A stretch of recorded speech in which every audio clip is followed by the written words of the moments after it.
السلام عليكم ورحمة الله وبركاته، ورجعنا لحضراتكم في فيديو جديد. يا رب تكونوا بخير يا رب العالمين.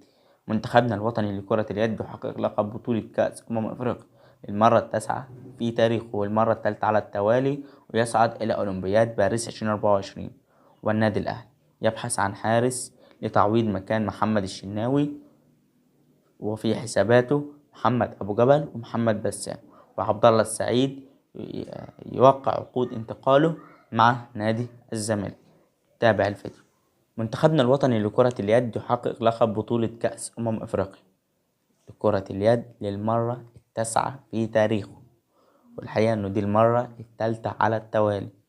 بسم الله ما شاء الله، فعلا حاجة جميلة جدا بيقدمها منتخبنا الوطني لكرة اليد، حاجة نفتخر بيها كشعب مصر.